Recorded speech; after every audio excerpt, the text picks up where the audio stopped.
السلام علیکم پیارے بچوں، میں آپ کی پیاری شزا ایک نئی کہانی کے ساتھ۔ اگر آپ نے میرے یوٹیوب چینل ابھی تک سبسکرائب نہیں کیا تو پلیز جلدی سے کر لیں تاکہ آپ کو نیو آنے والی ویڈیو کی اپڈیٹ ملتی رہے۔ ایک چڑیا کی 3 نصیحتیں۔ ایک شخص نے چڑیا پکڑنے کے لیے جال بچھایا۔ اتفاق سے ایک چڑیا اس میں پھنس گئی اور شکاری نے اسے پکڑ لیا۔ چڑیا نے کہا اس سے، اے انسان، تم نے مجھے کئی ہرن، بکرے اور مرغے وغیرہ کھائے ہیں، ان چیزوں کے مقابلے میں میری کیا اہمیت ہے؟ ذرا سا گوشت میرے جسم میں ہے، اس سے تمہارا کیا بنے گا؟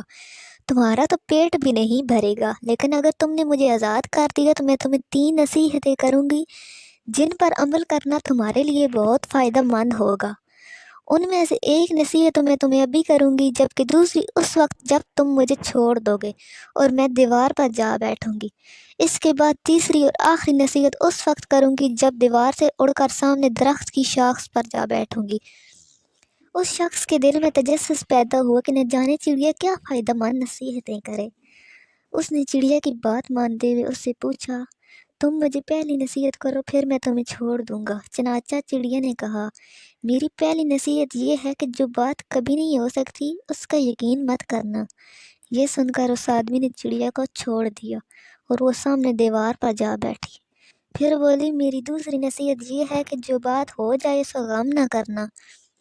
اور پھر کہنے لگی، اے بھلے مانس، تم نے مجھے چھوڑ دیا، بہت بڑی غلطی کی، کیونکہ میرے پیٹ میں پاؤ بھر کا انتہائی نایاب پتھر ہے۔ اگر تم مجھے ذبح کرتے اور میرے پیٹ سے اس موتی کو نکال لیتے تو اس کے فروخت کرنے سے تمہیں اس قدر دولت حاصل ہوتی کہ تمہاری آنے والی کئی نسلوں کے لیے کافی ہوتی اور تم بہت بڑے رئیس ہو جاتے۔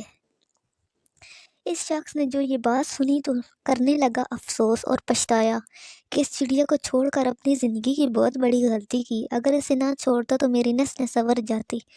چڑیا نے اسے اس طرح سوچ میں پڑتے دیکھا تو اڑ کر درخت کی شاخ پر جا بیٹھی اور بولی، اے بھلے مانس، ابھی میں نے تمہیں پہلی نصیحت کی جسے تم بھول گئے۔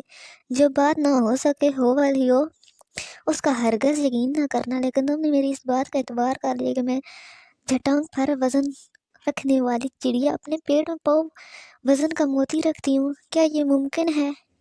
میں نے تمہیں دوسری نصیحت یہ کی تھی کہ جو بات ہو جائے اس کا غم نہ کرنا، مگر تم نے میری دوسری نصیحت کا بھی کوئی اثر نہ لیا اور غم و افسوس میں مبتلا ہو گئے کہ خواہ مخواہ مجھے جانے دیا۔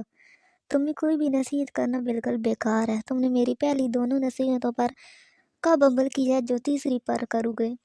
تم نصیحت کے قابل نہیں۔ یہ کہتے ہوئے چڑیا پھر سے اڑی اور ہوا میں پرواز کر گئی۔